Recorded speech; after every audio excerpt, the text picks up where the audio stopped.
People ask the question, what's the meaning of life? How can one not understand something they are experiencing, but yet think they know the experience of death that they have not yet experienced? Or have they? What makes one think they can experience an afterlife? Before you was born, do you recall being able to experience anything? One will say, I wasn't born yet. I didn't even exist. How can I have experienced anything?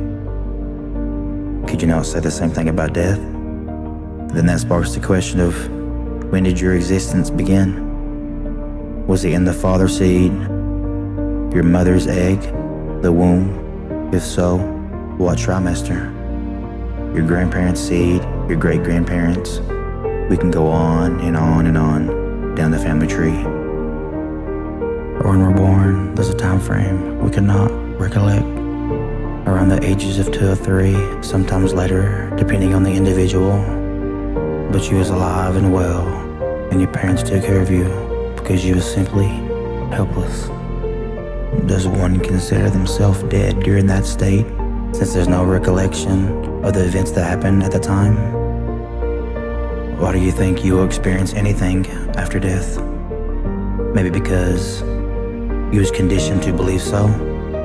A young child may believe there's a monster under their bed until they eventually look and find out there's no monster.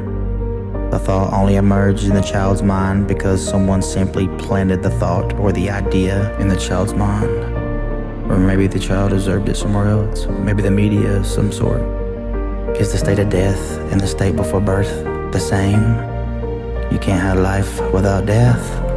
How can one experience outside of consciousness and awareness? You have sight only because you have eyes. You hear sounds only because you have an eardrum. You can touch and feel things only because of your skin and nerve endings. You can taste only because of your taste buds. And you can smell because you have a nose. Our brain works in correspondence with these 5 senses so you can understand and perceive the mental construct that we call reality. Sensory data is delivered to our brains from these senses and produces what we call reality. So what, who, and how does one experience the afterlife?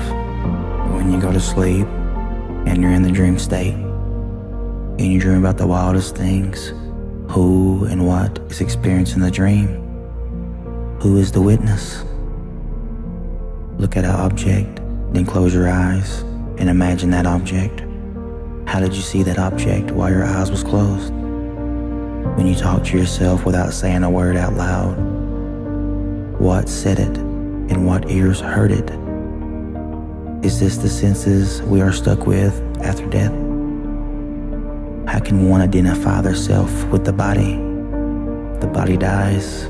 It is weak and vulnerable. The body is limited. It limits us from what we really are and what we can really do. When you're born, you forget the real you and get attached to the world. You get conditioned to believe in whatever religion or belief or culture your family has raised you in. You basically inherit your belief, which therefore doesn't make it your true belief. People identify themselves with their body, but yet when it dies and rots in the grave, people no longer want to identify themselves with it anymore. The idea is then thrown out the window because people fear the thought of ceasing to exist. But you can only fear the thought to not exist when you're in the waking state. Have you ever noticed when you sleep, all your fears and worries simply dissolve and just go away? Does the activity of thought reside in the brain? If so, your brain is part of your body, so therefore it dies and rots with the body. Does that mean your thoughts die? Explain how one can worry if the brain and the body cease to exist. Did you worry before birth? Perhaps an adequate argument would be you have spiritual senses or some type of senses that the soul preserves for the afterlife. Perhaps a new heavenly body, some would call it. But then one could simply ask the question, what and where was this entity before birth? Was it lying dormant?